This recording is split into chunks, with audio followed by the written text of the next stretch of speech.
அளவிலா அருளாளனும் இணையில்லா கிருபையாளனுமாகிய அல்லாஹுவின் திருநாமம் போற்றி புகழ்ந்தவனாக இந்த ஜுமாவுனுடைய உரையை துவங்குகிறேன்.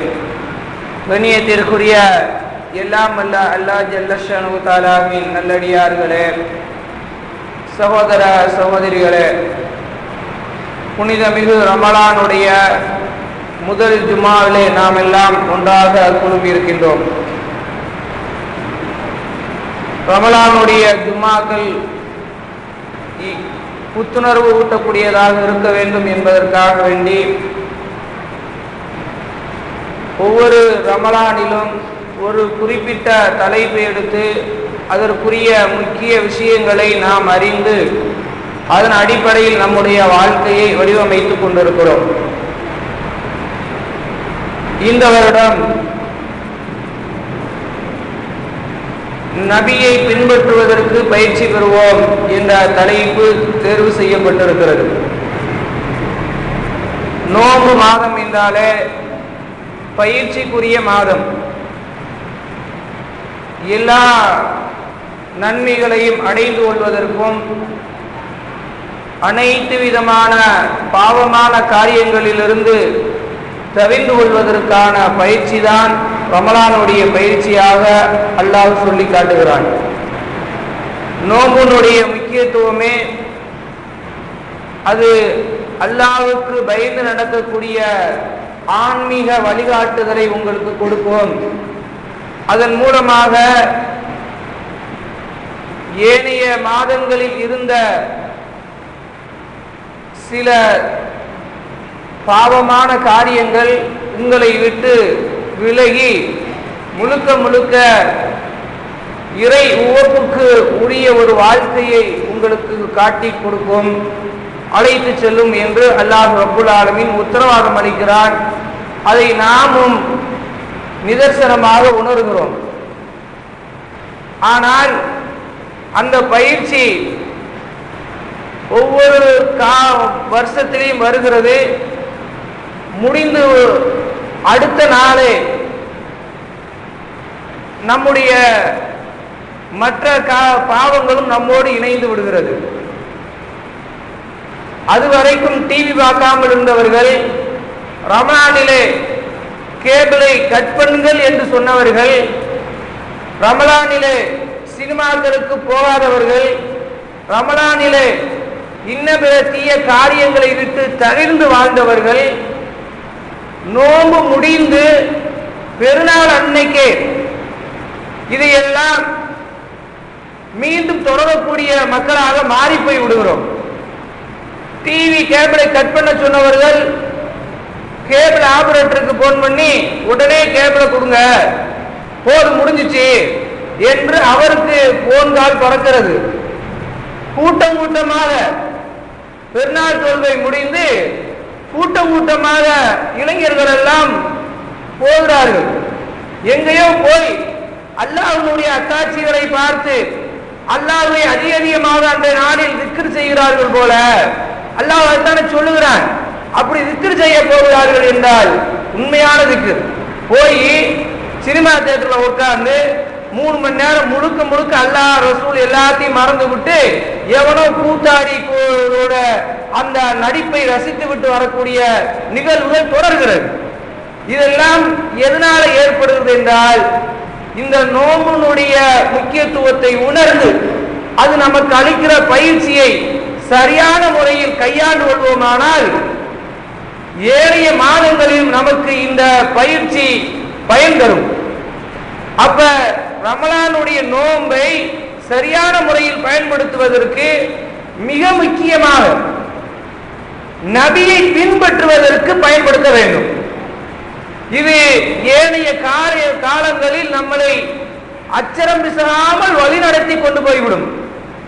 நபியை பின்பற்றுவதற்கான பயிற்சியில என்ன இருக்கிறது, நாங்கள்லாம் நபியை தானே பின்பற்றி கொண்டிருக்கிறோம் என்றெல்லாம் நம்முடைய உள்ளங்களில் கேள்வி எழலாம். ஆனால் அப்படி பின்பற்றத்தான் செய்கிறோம். ஆனால் சில நேரங்களில் நம்மையும் அறியாமல் தடுமாறி மீறி சில பாவமான காரியங்களை தொடர்கிறோம். இதற்கு காரணம் என்ன என்றால், நோம்பின் மூலமாக நபியை எப்படி பின்பற்றுகிறோம் என்பதை சரியான முறையில் புரிந்து கொள்ளாதனுடைய பின்விளைவு. இப்ப நபியை முழுமையாக பின்பற்றுவதற்கு என்ன செய்யணும்?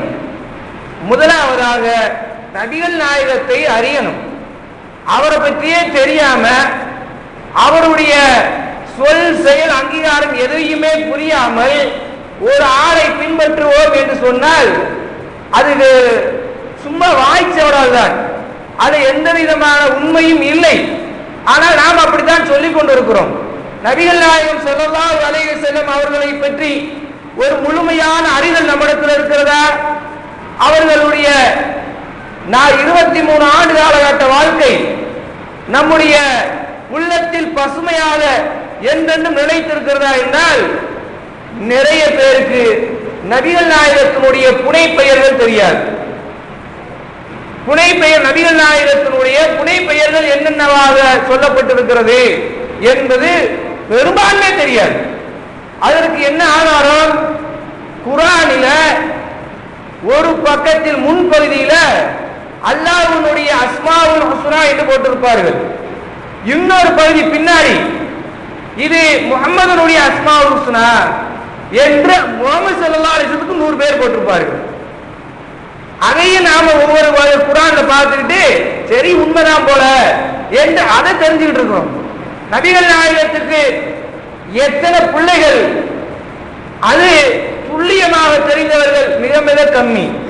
நபிகள் நாயகத்தினுடைய மனைவி எத்தனை நபர்கள், அல்ல நபிகள் நாயகத்தினுடைய ஆரம்பப்பட்ட மனைவியார், அதற்கு பின்னால் அவர்களுக்கு எத்தனை மனைவிமார்கள் இருந்தார்கள் என்பதெல்லாம் பெரும்பாலும் இல்ல, ஒரு சில நபர்களை தவிர யாருக்கும் தெரியாது. ஏனென்றால் அது நமக்கு தேவையும் இல்லை என்று நினைத்துக் கொண்டிருக்கிறோம். இன்னொரு புறம் நபிகள் நாயகத்தினுடைய குடும்ப வாழ்க்கை எப்படி இருந்தது, நபிகள் நாயகத்தினுடைய சமூக வாழ்க்கை எப்படி இருந்தது, அரச வாழ்க்கை எப்படி இருந்தது, நபிகள் நாயகத்தினுடைய இபாதத்துகள் எப்படி இருந்ததுதான் ஓரளவு நமக்கு தெரிந்திருக்கிறது. மற்ற எல்லாம் ரொம்ப ரொம்ப குறைவாக அறிந்து வைத்திருக்கிறோம். அப்புறம் எப்படி இவரை ஃபாலோ பண்ணி போவோம்? ஒருத்தரை பற்றி தெரியாமல் அவர் என்ன செஞ்சார் ஏது செஞ்சார் என்பதை புரியாமல் அவரை நாங்கள் பின்பற்றுகிறோம் என்று சொன்னால் சும்மா வாய்க்காக சொல்லுகிறோம் ஒழிய உள்ளத்திலிருந்து வரவில்லை. அவருடைய வெளிப்பாடு நிறைய நம்முடைய அடையாளங்கள் அந்த அடையாளங்கள் தென்படுகிறது. நபிகள் நாயகம் ஸல்லல்லாஹு அலைஹி வஸல்லம் அவர்களை முழுமையாக பின்பற்றுகிறோம், அவர்களுக்கு வாரிசுகள் என்று சொல்ல வருகிறவர்கள் நபிகள் நாயகம் ஸல்லல்லாஹு அலைஹி வஸல்லம் அவர்கள் முடி வைத்திருந்தார்கள். அவர்கள் ரொம்ப தவறான ஒரு அடையாளமாக காட்டியது மொட்டை, அதைத்தான் ஃபாலோ பண்ணுகிறார்கள். நபிகள் நாயகத்துடைய வாரிசுகள் மொட்டை அடிக்கிறது சுன்னத்துன்னு பழக்கி வச்சிருக்கிறாங்க. ஒவ்வொரு மாதமும் முடி எதென்ன செய்கிறாரோ இல்லையோ கூட்டு போய் வலுவலுன்னு மொட்டை அடிச்சு விடுறது சுன்னத்து. அதே போல தாடிய கண்டவாட்டில் வளர்க்கிறது, கரடு முறை வளர்க்கிறதெல்லாம் சுன்னத்து. இவர்களுக்கும் ஏறிய சமுதாயத்தினுடைய ஆன்மீகவாதிகளுக்கு வேறுபாடு தெரியாது அந்த தாடியில. ஆனால் நபிகள் நாயகம் ஸல்லல்லாஹு அலைஹி வஸல்லம் தாடி அழகுபடுத்த சொன்னார்கள்.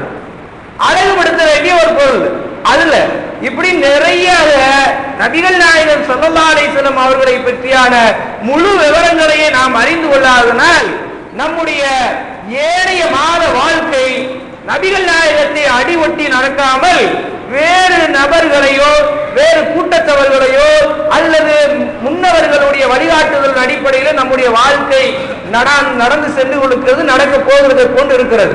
ஆனால் மாற்றி அமைக்க வேண்டும். அதற்கு முதலாவதாக நபிகள் நாயகம் ஸல்லல்லாஹு அலைஹி வஸல்லம் அவர்களை படைத்த ரப்புல் ஆலமீன் எப்படி அறிமுகப்படுத்துகிறார்? எல்லாத்தையும் விட அவர் அறிமுகப்படுத்துறாங்க, அது ரொம்ப முக்கியத்துவம் வாய்ந்தது. அவர்களை ஹதீஸ்ல இருந்து அறிந்து கொள்வதை விட அல்லாஹ் குர்ஆனில் அவர்களை அறிமுகப்படுத்துகிறார்.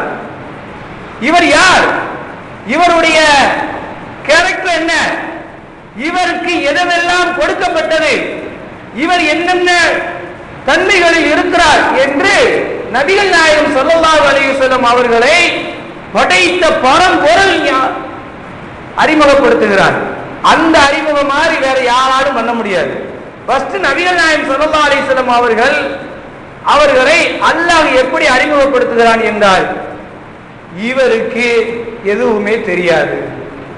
ஃபர்ஸ்ட் எப்படி அறிமுகப்படுத்துறான்னா, நம்ம நிலையில இருந்து ஆரம்பிக்கிறான்.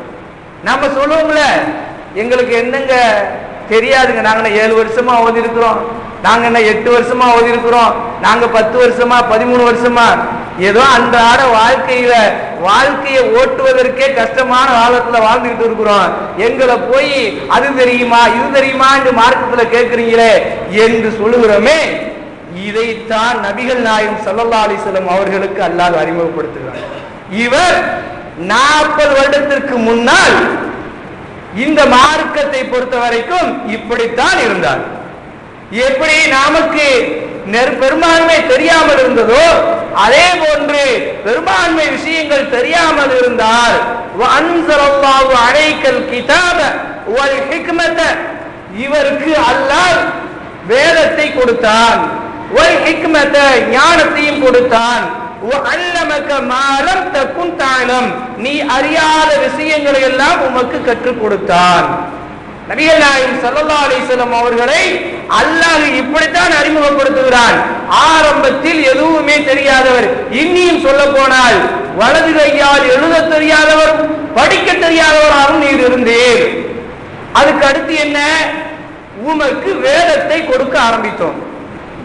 வேதம் கொடுத்தது எதற்காக, ஹிக்மத் கொடுத்தது எதற்காக, மாலம் தகுன் தஅலம், உமக்கு தெரியாத எல்லாம் உமக்கு கற்றுக் கொடுத்தது எதற்காக, அல்லாஹ் எதற்காக நபிகள் நாயகம் ஸல்லல்லாஹு அலைஹி வஸல்லம் அவர்களுக்கு இந்த வேதத்தையும் ஞானத்தையும் கொடுக்க வேண்டும் என்றால், இதன் மூலமாகத்தான் மனிதர்கள் பரிணாம வளர்ச்சி அடைத்து கல்வியை கற்றுக்கொண்டு ஒவ்வொன்றாக அறிய ஆரம்பிக்க முடியும்.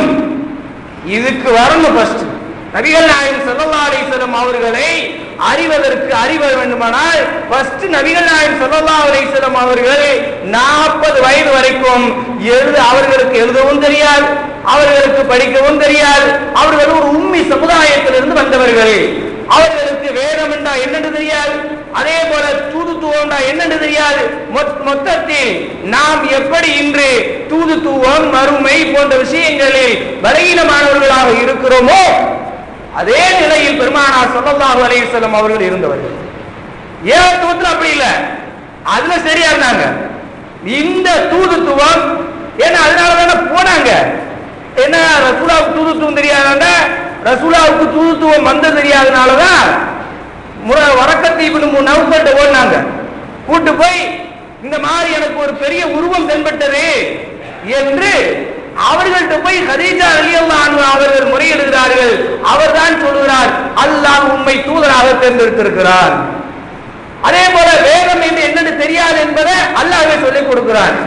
இப்படி அல்லாஹ்வே குர்ஆன் சொல்றதுனால இதுல எல்லாம் எந்த சந்தேகமும் இல்லை. ஆனால் இதற்கு பின்னால் பெருமானார் ஸல்லல்லாஹு அலைஹி வஸல்லம் அவர்கள் என்னவாக மாற ஆரம்பித்தார்கள், ஒவ்வொரு விஷயமாக அல்லாஹ்விடத்திலிருந்து கற்றுக்கொள்ள ஆரம்பித்தார்கள். இதைத்தான் நாம் நோம்பில் முதலாவது செய்ய வேண்டிய கடமை. அல்லாஹ்வுடைய தூதர் அவர்கள் எப்படி ஒவ்வொன்றாக அல்லாஹ்வின் புறத்திலிருந்து சொல்ல சொல்ல சொல்ல சொல்ல உள்வாங்கிக் கொண்டு நடைமுறைப்படுத்த ஆரம்பித்தார்களோ அப்படி நடைமுறைப்படுத்தியதனுடைய விளைவாக ஒரு 23 ஆண்டு காலகட்டத்தில் ஒட்டுமொத்த உலகமும் திரும்பி பார்க்கக்கூடிய ஒரு மாபெரும் சக்கரவர்த்தியாக, மாபெரும் தூய்மையானவராக, யாராலும் ஈடு இணை செய்ய முடியாத அப்பற்கற்ற மனிதராக மாறி போனார்களோ அப்படிப்பட்ட ஒரு வாழ்க்கைக்கு அடித்தளமிட்டது எது என்றால் அவர்களுக்கு இறங்கிய இந்த வகி. அந்த வகையை அவர்கள் கொஞ்சம் கொஞ்சமாக அறிந்து அறிந்து செயலாற்றியது. இது நபிகள் நாயகம் ஸல்லல்லாஹு அலைஹி வஸல்லம் அவர்களிடத்திலிருந்து முதலாவதாக நாம் அறிந்து கொள்ளக்கூடிய விஷயம் என்று அல்லாஹ் சொல்லுகிறார். கமா அர்சல்னாக, நாம் தான் அல்லாஹ் சொல்லுகிறான் 102வது அத்தியாயத்தினுடைய 153வது வசனத்தில் சொல்கிறான், கமா அர்சல்னா ஃபீக்கும் ரசூலம் மின்கும், யத்லு அலைக்கும் ஆயாத்தினா வ யுஸக்கிக்கும் வ யுஅல்லிமுக்குமுல் கிதாப வல் ஹிக்மத வ யுஅல்லிமுக்கும் மா லம் தகூனு தஅலமூன். இந்த தூதருடைய பணிகள் என்ன? அவர் மட்டும் அறிந்து கொண்டிருந்தா விடல, அதையும் அல்லாஹ் ரப்பல் ஆலமீன் மற்ற விஷயங்களை எல்லாம் போதுமாக்கி கொள்ள சொன்னவன். இந்த அறிவு விஷயத்துல மட்டும் போதுமாக்குற வேணாம்ன்றான். ஆனா இன்னைக்கு நமக்கு அதுதான் போதுமானது, மற்ற எல்லாம் வேணும். வீடா ஒண்ணு பத்தலங்க, அவர் 2-3 காம்ப்ளெக்ஸ் தேவைப்படுது. அதே போல பைக்கா, இது என்ன சின்ன பைக்கை வாங்கி கொடுத்து திருப்தியே வரமாட்டுது. இருக்கிறதுலயே விலை உயர்ந்த பைக் வாங்கினாலும் அடுத்த 2 நாளையில இன்னொரு பைக் அறிமுகப்படுத்திடுறான். ஆகா அது வாங்கணுமே. காரு போதுமாக மாட்டுது. அதே போல நிலம், சொத்து பத்தி எதுவுமே திருப்தி கொள்ளாது என்று அல்லாஹ்வுடைய தூதர் சொல்கிறார்கள். இதெல்லாம் நமக்கு அப்படியே இருக்கிறது. ஆனால் மார்க்கத்தை அறிந்து கொள்ள வேண்டும், மார்க்கத்தினுடைய சட்டதிட்டங்களை புரிந்து கொள்ள வேண்டும் என்ற விஷயங்கள் மட்டும் போதுமாக்கி கொண்டோம். ஆனால் அல்லாஹ் பெருமானார் ஸல்லல்லாஹு அலைஹி வஸல்லம் அவர்களுக்கு கற்றுக் கொடுத்தோ அதோடு நிறுத்தாமல் கற்றுக்கொண்டே இருக்கணும். எது வரைக்கும் என்றால் அல்லாஹ்வே கேட்க சொல்கிறான். ஒக்குல் நபியே நீங்கள் கேளுங்கள், ரப்பி என் இறைவா, ஜித்னி எனக்கு அதிகப்படுத்து, இல்மா கல்வி ஞானத்தை எனக்கு அதிகப்படுத்திக் கொண்டே. அதுல திருப்தி கிடையாது, அதுல எனக்கு போதும் என்ற மனமே தேவையில்லை. மற்ற உலக காரியங்களில் போதும் என்ற மனதை கொண்டு வர வேண்டும். கொண்டு வந்தார்கள் பெருமானார் ஸல்லல்லாஹு அலைஹி வஸல்லம். ஆனால் இந்த கல்வி விஷயத்தில் மட்டும் அறிந்து கொள்ள வேண்டும் என்ற அந்த ஆர்வ துடிப்பை மட்டும் தனியாக தாகமாக ஆக்கிக்கொள், அப்படி கேளு என்றான் பெருமானார் ஸல்லல்லாஹு அலைஹி வஸல்லம் அவர்கள். கேட்டார்கள். அந்த கல்வியையும் 2 கல்வியாக பிரிந்து இருக்குது. ஆனா அது இல்லைன்னா சில பேர் சொல்லுவாங்க, அதெல்லாம் மார்க்க கல்வி ஒண்ணும் கிடையாது, உலக கல்வி தான் பிரிக்கிறாங்க. அப்படிலாம் ஒண்ணும் கிடையாது, எல்லாமே கல்வி தாங்க. அதெல்லாம் சும்மா வெத்து அப்படி ஒண்ணு மார்க்கத்துல சொல்லப்படல. அப்படி அவர்களாக சொல்கிறார்கள். குர்ஆன் ஹதீஸை நல்லா அறிந்தவர்கள் இந்த கருத்துக்கு உடன்படவில்லை. 2 கல்வி இருக்கிறது, உலக கல்வி ஒண்ணு, மார்க்க கல்வி ஒண்ணு. உலக கல்வியையும் கற்றுக்கொள்ள வேண்டும், மார்க்க கல்வியையும் கற்றுக்கொள்ள வேண்டும். இந்த மார்க்க கல்வியில் நபிகள் நாயகம் ஸல்லல்லாஹு அலைஹி வஸல்லம் அவர்கள் பொதுவாக இந்த 2 கல்விக்குமே சேர்த்து ஒரு துஆவை செய்திருக்கிறார்கள். நாம் அடிக்கடி செய்ய வேண்டும். ரப்பி ஜித்னி இல்மா செய்ய வேண்டும். இரண்டாவதாக நபிகள் நாயகத்தை அடிவொட்டி கேட்க வேண்டியது, வேற ஃபர்ஸ்ட் நஃப்ஸை பத்தி பேசிக்கொண்டு கேட்டுக்கொண்டு வருகிறார்கள். அல்லாஹும்ம ஆத்தி நஃப்ஸி தக்வாஹா வ ஸக்கியா, இறைவா என்னுடைய உள்ளத்துக்கு இறையச்சத்தை கொடு, வ தக்வா வ ஸக்கியா அதை பரிசுத்தப்படுத்து, வான்த கைரு மன் ஸக்காஹா அதை பரிசுத்தப்படுத்துபவர்கள் நீதான் சிறந்தவன் என்று சொல்லிட்டு, அல்லாஹும்ம இறைவா இன்னி அஊது பிக மின் இல்மில் லா யன்ஃபஉ பயனில்லாத கல்வியை விட்டும் உன்னிடத்தில் நான் பாதுகாப்பு தேடுகிறேன். பயனற்ற கல்வி எனக்கு வேணவே வேண்டாம், உன்னிடத்தில் பாதுகாப்பு தேடுகிறேன் என்று நபிகள் நாயகம் ஸல்லல்லாஹு அலைஹி வஸல்லம் அவர்கள் துஆ செய்தார்கள். புகாரில பதிவு செய்யப்பட்டிருக்கிறது. அதனால கல்வியை தேடிக்கொள்ள வேண்டும். அந்த கல்வி எதுவாக இருக்க வேண்டும் என்றால் பயனுள்ளதாக இருக்க வேண்டும். அந்த பயன் இம்மைக்கும் மறுமைக்கும் இருக்க வேண்டும். இம்மைக்கும் மறுமைக்குள்ள பயன், அது இம்மைக்கும் மறுமைக்குள்ள பயன்களிலே மிக அதிகமான பயன் தரக்கூடிய கல்வியாக அல்லாஹ் நமக்கு அறிமுகப்படுத்துவது திருமறை குர்ஆன். பயன் 2 உலக வாழ்க்கைக்கும் சரி, மறுமை வாழ்க்கைக்கும் சரி, இந்த 2க்கும் மிக மிக பயனுள்ள கல்வி திருமறை குர்ஆன். இது அல்லாஹ் புறத்திலிருந்து இந்த உலகத்துக்கு வந்த செய்திகள். மற்றதெல்லாம் மனித மூளையால் அல்லாஹ்வால் கொடுக்கப்பட்டு மனித மூளைகளால் கண்டுபிடிக்கப்பட்டு மனிதர்களால் எழுதப்பட்டது. குர்ஆனும் குர்ஆனுக்கு விளக்கமான சஹீஹான ஹதீஸ்களும் அல்லாஹ்வின் புறத்திலிருந்து வந்த செய்திகள். இந்த செய்திகளை அறிந்து கொள்வதற்கு எத்தனை பேருக்கு தாகம் இருக்கிறது! இதற்காக வேண்டி ஒவ்வொரு நாளும் எவ்வளவு நேரத்தை ஒதுக்குகிறோம்? இதற்காக வேண்டி நம்முடைய முயற்சிகள் என்ன? இதற்காக வேண்டி நம்முடைய பொருளாதார செலவுகள் என்ன? எல்லாம் கால்குலேட் பண்ணி பாருங்க. ஒவ்வொருவரும் பார்க்கும் பொழுது அதிகபட்சமாக 10% கூட தேர மாட்டோம்.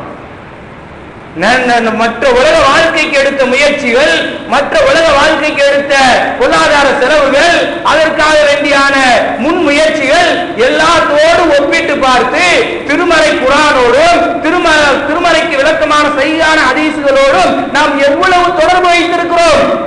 இந்த தொடர்பத்தான 23 ஆண்டு காலகட்டமாக நபிகள் நாயகம் ஸல்லல்லாஹு அலைஹி வஸல்லம் அவர்கள் கற்றுக்கொண்டார்கள். அந்த நபிகள் நாயகம் ஸல்லல்லாஹு அலைஹி வஸல்லம் மூலமாக அந்த ஒட்டுமொத்த சமூகமும் எடுத்துக்கொண்டது. அவர்கள் நபிகள் நாயகத்திலிருந்து எதை எடுத்துக்கொண்டார்கள்? நபிகள் நாயகத்தினுடைய சொத்தவா? நபிகள் நாயகம் ஸல்லல்லாஹு அலைஹி வஸல்லம் அவர்கள் அடைந்த புகழையா? நபிகள் நாயகம் ஸல்லல்லாஹு அலைஹி வஸல்லம் அவர்கள் விட்டு சென்ற அதிகாரத்தையா? இதையெல்லாம் துச்சமாக மதித்தார்கள் சஹாபாக்கள். நபிகள் நாயகம் ஸல்லல்லாஹு அலைஹி வஸல்லம் அவர்களிடத்திலிருந்து எந்த சொத்தையும் அவர்கள் எதிர்பார்க்கவில்லை.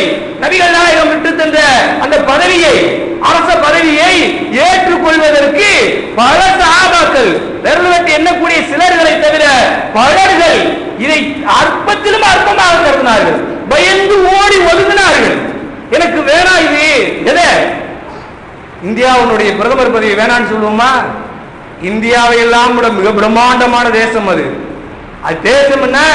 இந்தியாவில் பகுதி மக்கள் ஏற்றுக்கொள்வார், முக்காவாசி மக்கள் ஏற்றுக்கொள்வார்கள், காவாசி மக்கள் தான் ஏற்றுக்கிறார்கள். 30% ஆதரவு பெற்றவர்கள் ஆட்சியாளர்கள், 70% அதிருப்தி பெற்றவர்கள் ஆட்சியாளர்கள். ஆனால் இஸ்லாமிய அரசுக்கு அதிபராக வர வேண்டுமானால் ஒட்டுமொத்த உலக முஸ்லிம்களும் அன்றிருந்தவர்கள் ஒருமித்த கருத்தோடு ஏற்றுக்கொள்வார்கள். எல்லோரும் சேர்ந்து ஏற்றுக்கொண்ட அந்த பதவியை வேணாம் என்றார்கள். ஆனால் குர்ஆனை கற்பதிலும் ஹதீஸை கற்பதிலும் அந்த சஹாபாக்கள் இருந்த அந்த ஆர்வம், அந்த துடிப்பு, அது விட்டு போனதனால், அது முடிந்து போனதனால் ஏற்பட்ட கவலை நம்மில் அவர்களுக்கு இருந்தது. நம்மில் பலருக்கு இல்ல, ஒட்டுமொத்த சமூகத்துக்கும் 1% கூட இல்லை. நபிகள் நாயகம் ஸல்லல்லாஹு அலைஹி வஸல்லம் அவருடைய மரணத்திற்கு பின்னால் அபூபக்கர் ரலியல்லாஹு அன்ஹு அவர்கள் உமர் ரலியல்லாஹு அன்ஹு வந்து சொல்கிறார்கள், யார் நாட்டினுடைய ஜனாதிபதி, யா உமர், என்னை இன்தலிக்கு பினா இலா உம்மைமன், உம்மைமன் இடத்துல என்னை அழைத்து செல். ஏனென்றால் உம்மைமன் ரலியல்லாஹு அன்ஹு அவர்களை ரசூல் ஸல்லல்லாஹு அலைஹி வஸல்லம் அடிக்கடி சந்திப்பவர்களாக இருந்தார்கள். அதே போல நாமும் போய் சந்தித்துக் கொண்டு வருவோம் என்கிறார்கள். கூட்டு கொண்டு போகிறார்கள். போனால் இந்த 2 நபர்களை பார்த்தவுடனே உம்மைமன் ரலியல்லாஹு தஆலா அன்ஹா அவர்கள், ஒரு பெண்மணி, அவர்கள் அழுகிறார்கள். அவர்களுடைய அழுகையை பார்த்துவிட்டு ஏதோ ரசூலுல்லாஹ்வுடைய வஃபாத்துக்காகத்தான் அழுகிறார்கள் என்று புரிந்து கொண்ட இந்த 2 சஹாபியும் சேர்ந்து அழுகிறார்கள். அப்ப அழுதுகிட்டே சொல்கிறார்கள், யா உம்மைமன், உம்மைமனே, இந்த உலகத்தில் இருந்ததை விட அல்லாஹ்வுடைய தூதருக்கு சில அந்தஸ்துகள் இருக்கிறது என்பதை உமக்கு தெரியாதா? பிறகு ஏன் அழுகிறார் என்ற உடனே உம்மைமன் ரலியல்லாஹு அன்ஹா சொல்கிறார்கள், இந்த உலகத்தை விட மறுமையில் அல்லாஹ்வுடைய தூதருக்கு அந்தஸ்து அதிகம் என்பதை மிக நன்றாக அறிவேன். ஆனால் வகி நின்று போய்விட்டதே, இறை செய்தி இந்த பூமிக்கு வருவது நின்று போய்விட்டதே, அதை நினைத்துத்தான் நான் அழுது கொண்டிருக்கிறேன் என்றார்கள். யார் இந்த உம்மைமன்? ரசூல் ஸல்லல்லாஹு அலைஹி வஸல்லத்துடைய வளர்ப்பு தாய், ரசூலுல்லாஹ்வுக்கு வளர்ப்பு தாய், குர்ஆனை முழுமையாக மனனம் செய்திருந்த பெண்மணிகளில் ஒருவர். ரசூலுல்லாஹ்வுக்கு 40 வயசுல தான் இறக்கப்பட்டது திருமறை. அதற்கு அவர்களுக்கு வளர்ப்பு தாயாக இருந்தால் ஒரு 5 வருடத்தை கூட்டிக் கொள்ளுங்கள். 45 வயதிற்கு பின்னால், 45 வயதிற்கு பின்னால் திருமறை குர்ஆன் இறங்க இறங்க இறங்க ஆவலோடு உள்ளத்திலே ஏற்று நின்ற அந்த தாயார் அந்த குர்ஆன் நின்று போன உடனே, வஹி முடிந்து போன உடனே அதற்காக வேண்டி அழுகிறார்கள். எத்தனை பேர் திருமறை குர்ஆனை என்னால் படிக்க முடியவில்லை, என்னால் ஓத முடியவில்லை, என்னால் அறிந்து கொள்ள முடியவில்லை, என்னால் புரிந்து கொள்ள முடியவில்லை என்று ஒரு சிறிதளவாவது கவலைப்பட்டிருக்கிறோம், அழுதிருக்கிறார்கள். ஆனால் நம்மளால் ஒரு கவலை கூட வரமாட்டேங்குது என்றால் திருமறையோடு என்ன நமக்கு தொடர்பு? அதை அறிந்து கொள்ள வேண்டும் என்ற ஆவல் எங்க இருக்கிறது நமக்கு? இன்னும் சொல்ல போனால் சடங்குக்காக ஓதுகிறோம், அதை கூட இன்னைக்கு செய்வதில்லை, அதை கூட குறைஞ்சு போச்சு. திருமறை குர்ஆன்களை ஒரு காலத்தில் இதை நபிகள் நாயகம் ஸல்லல்லாஹு அலைஹி வஸல்லம் காலத்தில் எப்படி இருந்தது என்பதற்கு புகாரியில் வரக்கூடிய ஒரு செய்தி. நபிகள் நாயகம் ஸல்லல்லாஹு அலைஹி வஸல்லம் அவர்கள் சொல்கிறார்கள், யார அஷாரி என்ற ஒரு குலத்தார் இருந்தார்கள், ஏமன் தேசத்து குலத்தார்கள். அந்த குலத்தார்களில் அவர்களை பற்றி ரசூல் ஸல்லல்லாஹு அலைஹி சொல்றார்கள், இன்னி லா அரஃப்து அல் ஆரிஃபு ருஃப்கத்தல் அஷரீன், அஷரீனுடைய குலத்தவர்களை இரவு நேரங்களில் குர்ஆன் ஓதக்கூடிய சத்தத்தை வைத்து நான் அறிந்து கொள்கிறேன். ஒரு கூட்டத்தை, ஒரு முஸ்லிம்களுடைய பகுதியை, முஸ்லிம்களுடைய வீடுகள் என்பதை எப்படி அறிந்து கொள்ள முடிந்திருக்கிறது ரசூலுல்லாஹ்வுடைய காலத்தில்? அவர்களுடைய இரவு நேரங்களில் வீடுகளில் திருமறை வசனங்கள் சத்தமாக ஓதப்படுகிறது. அதை கேட்டு பெருமானார் ஸல்லல்லாஹு அலைஹி வஸல்லம் சொல்கிறார்கள், பகலிலே நான் அறிந்து கொள்ள முடியாத இந்த குலத்தவர்களுடைய வீடுகளை இரவு நேரங்களில் நான் அறிந்து கொள்கிறேன். இரவு நேரம்னா இன்னைக்கு இருக்கிற மாதிரி மெர்க்குரி லைட்டை போட்டுல வீடெல்லாம் அப்படியே பல பல பல லைட்டை போட்டு மின்னிட்டு இருக்குதுல, அன்னைக்கு மண்ணெண்ணெய் கூட கிடையாது. அன்னைக்கு ஜைத்தூன் எண்ணெய்தான், தீப்பெட்டி கிடையாது. என்னையாவது தீ பத்த வைக்க வேண்டும், விளக்கு பொருத்த வேண்டுமானால் அதற்காக பல மெனக்கெடுதல் இருக்கிறது. அப்படிப்பட்ட இருள் சூழ்ந்த காலகட்டங்களில் உடனே நமக்கு கேள்வி வரும், அதனாலதான் அவங்க குர்ஆன் ஓதிட்டு இருந்திருக்காங்க. இல்லாட்டி இந்த மாதிரி லைட்டும் டிவியும் இருந்தா உட்காந்து டிவி பார்த்துட்டு இருந்திருப்பாங்க அப்படின்னுலாம். ஆனால் இதை விட ராப்பிசை பாடைகள் இருந்தது அன்னைக்கு. அதனுடைய பின்புலம் தான் இந்த டிவியில் ஆடுற குத்தாட்டங்கள்லாம்.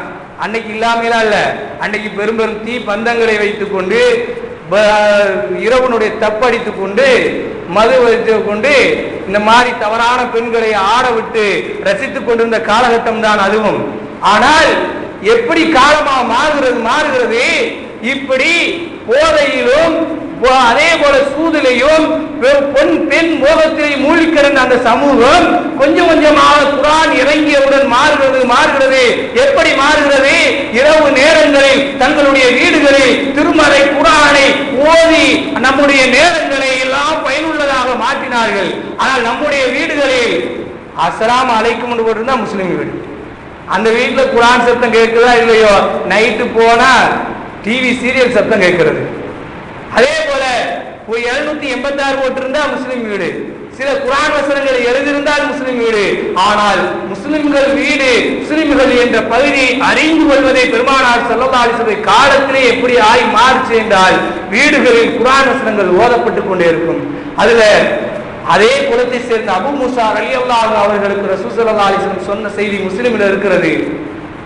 லவ் ரஅய்தனி அஸ்மஉ லைலத பிஸௌத்தில் குர்ஆன், நீ ஓதுன குர்ஆன் சத்தத்தை நான் கேட்டதை நீர் அறிந்திருப்பீரானால், இரவிலே நீ ஓதிக்கொண்டிருந்தே அந்த குர்ஆன் வசனங்கள், அதை நான் நின்று கேட்டேன், நான் கேட்டதை நீ அறிந்திருப்பானால் மிக பெருமிதம் கொண்டிருப்பாய், பகிர்ந்து போயிருப்பாய். ஏனென்றால் அவ்வளவு ரசனையாக உள்ள முறியி அந்த வார்த்தைகளை நான் செவிப்படுத்திக் கொண்டிருந்தேன் என்று சொல்லிட்டு சொல்றாங்க. உனக்கு தாவூத் அலைஹிஸ்ஸலாத்தினுடைய குரல்களில் இருந்து ஒரு பகுதி வழங்கப்பட்டிருக்குப்பா என்று மூசா அல் அஷரி, அபூ மூசா அல் அஷரி ரலியல்லாஹு அன்ஹு அவர்களுக்கு ரசூலுல்லாஹ் நற்செய்தி சொல்லி இருக்கிறார்கள். ஆனால் நம்முடைய வீட்டுல சின்ன பிள்ளையில இருந்து பாட்டு சத்தம் தான் கேட்கும். மாத்தணும், இதை மாத்துங்க. ஃபர்ஸ்ட் ரசூல் ஸல்லல்லாஹு அலைஹி வஸல்லமும் இதே நிலையில நம்முடைய நிலையிலிருந்து ஆரம்பித்தவர்கள். அதோடு அந்த 23 ஆண்டு காலகட்டத்திற்கு பின்னால் முழு குர்ஆனை ஏற்றவர்கள், உலகத்தினுடைய எல்லா நற்குணங்களுக்கும் சொந்தக்காரர்களாக, அதை செயல்படுத்தியவர்களாக, அதை முன்மாதிரியாக சொல்லி காட்டியவர்களாக மாறினார்கள் என்பதை அறிந்து நாமும் அப்படிப்பட்டவர்களாக மாறுவதற்கு இந்த நோன்பை பயன்படுத்திக் கொள்ள வேண்டும். இந்த நோன்பு வந்துட்டா என்ன நிலை ஏற்படுது? காலையில விடிய விடிய விடிய சம்பந்தமே இல்லாமல் முழிக்கிறார்கள். கண்ணுக்கு செய்ய வேண்டிய கடமை இருக்கிறது. ஆனால் நோன்புல இபாதத்துக்கு கழிப்பதனால் பயனுள்ளதாக மாறும். ஆனால் என்ன நடக்கிறது? விடிய விடிய வெறுமனமே ஒண்ணுக்கும் உதவாத வீண் வெட்டி பேச்சுக்கள் வீடு வீடாக சுத்துகிறார்கள், தெரு தெருவாக சுத்துகிறார்கள். என்னத்திற்கு? என்ன என்ன என்ன அடைய போகிறீர்கள்? ஒவ்வொரு குழுக்களாக என்னமோ கடல் அலை வருவதை போல அப்படியே மட்டமாக வருகிறார்கள். இதுல 40 வயசுக்கு மேற்பட்டவர்கள் சில இடங்களில் சீட்டு விளையாடுகிறார்கள். எவ்வளவு புனிதமிக்க இரவுகளில் புனிதமிக்க பொழுதுகளை புனிதத்தோடு கழிப்பறை விட்டு விட்டு சீட்டு விளையாண்டு கேட்டா காசுகளா விளையாடுப்பாய் தப்பா எடுத்துக்கிறானுங்க. சும்மா டைம் பாஸ் ஆகணும்ல. டைம் பாஸ் ஆகிறதுக்கு இல்ல இல்ல நம்ம எதுக்கு வந்திருக்கிறோம்? சும்மா வெறுமனத்துக்காக வெறுமனமே டயத்தை வேஸ்ட் பண்றதுக்கு விளையாண்டுட்டு இருக்கோம். டயம் போக மாட்டேங்கிறது, அதனால் விளையாடுகிறோம் என்று சொல்கிறார்கள். ஆனால் ஒரு வசனத்தை ஓதிப்பார், ஒரு வசனம், ஒரு குர்ஆன்.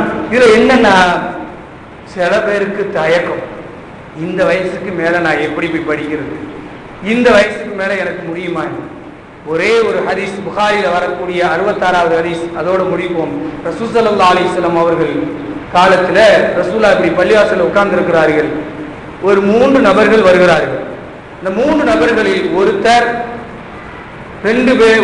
திரும்பி போய் விடுகிறார்.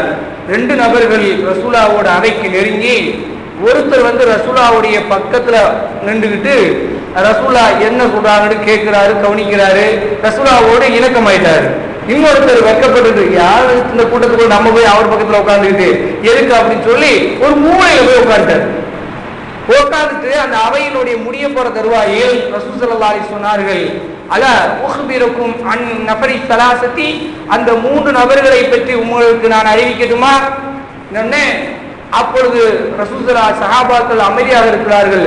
ரசூலாவை சொல்கிறார்கள், அம்மா அஹதுஹும், அறிந்து கொள்ளுங்கள், அவர்களில் ஒருவர் அல்லாஹ்வின் பக்கம் அடைக்கலம் தேடினார். அல்லாஹ் அவருக்கு அடைக்கலம் கொடுத்தான். இன்னொருத்தர் அம்மல் ஆகரு, அறிந்து கொள்ளுங்கள், மற்றொருவர் வெட்கப்பட்டார். அவரிடமிருந்து அல்லாஹ் வெட்கப்பட்டு ஒதுங்கிட்டான். உனக்கு நம்ம தேவையில்லை போல, நீ நம்மளும் ஒன்னை விட நம்ம விட ரோசக்காரன், நம்ம ஒன்னை விட வெக்கம் கொடுக்கிறதுக்கு தகுதியானவன், நீ ஒதுங்கிக்க, நான் ஒதுக்கிறேன், அல்லாஹ் ஒதுங்கிட்டான். அம்மல் ஆகரு, 3வது நபர் போனாரே, அவையே வேணாம் என்று திரும்பி போனாரே, அவர் புறக்கணித்தார். அவரை விட்டும் அல்லாஹ் புறக்கணித்துக் கொண்டார். இன்னைக்கு திருமறையை விட்டு புறக்கணிப்பீர்கள் ஆனால் அல்லாஹ் நம்மளை புறக்கணித்து விடுவார். திருமறைக்காக வேண்டி வெட்கப்படுவோமானால் அல்லாஹ் நம்மை வெட்கப்பட்டு அவருடைய வார்த்தைகளை நம்முடைய வாயில மொழியாக்கலாக்கி விடுவார். பெரிய கை சேதம். வேறு மதங்களில் எல்லாம் துடிக்கிறார்கள், அதற்காக வேண்டி போராடுகிறார்கள், அதற்காக வேண்டி மிகப்பெரிய அளவில் தங்களுடைய எதிர்ப்பு கடைகளை தெரிவிக்கிறார்கள். என்று உங்களுடைய வேதத்தை, இந்து மத வேதங்களை படிக்க விடுங்கள் என்று வேதத்தை படிப்பதற்கு அவர்கள் போராட்டம் நடத்துகிறார்கள். ஆனால் வேதத்தை படியுங்கள் படியுங்கள் என்று வலியுறுத்தி சொல்லப்பட்ட நம்முடைய மார்க்கத்தில் வேதத்தை ஓத தெரியாத நபர்கள் எத்தனை பேர்? ஏன் இந்த அவலம்? நாளைக்கு மறுமையிலே அல்லாஹ்விடத்தில் பதில் சொல்ல வேண்டாம் என்று நினைக்கிறீங்களா? அல்லாஹ் ரப்பல் ஆலமீன் கடுமையாக தண்டி ஒதுக்கி விடுவார் நம்மளை. அப்படி ஒதுக்கப்பட்ட சமூகமாகத்தான் மாறி போய் கிடக்கிறோம். நம்மளை பார்த்து வைக்க அல்லாஹ் குர்ஆனை பார்த்து வைக்கும் வாயில் நுழைய மாட்டேங்கிறது. எவ்வளவு பெரிய வார்த்தை! அல்லாஹ்வுடைய வேதம் வாயில் நுழைய மாட்டேங்கிறது என்று சொல்லுவோம். இதெல்லாம் கடுமையான வார்த்தைகள். அல்லாஹ்வுடைய வேதம் எல்லாருடைய வாயிலும் வரும், காபிருடைய வாயிலும் கூட வந்திருக்கிறது. அதனால அல்லாஹ்வுடைய வேதத்தை ஓதுவோம். அப்படி ஓதுவதால் சிறப்புகள் நிறைய இருக்கிறது. அல்லாஹ்வின் பக்கம் அடைக்கலம் தேடுவோம். இறைவா, இந்த நோம்பிலிருந்து, நோம்பின் மூலமாக திருமறை குர்ஆனை ஓத ஆரம்பிப்பேன்.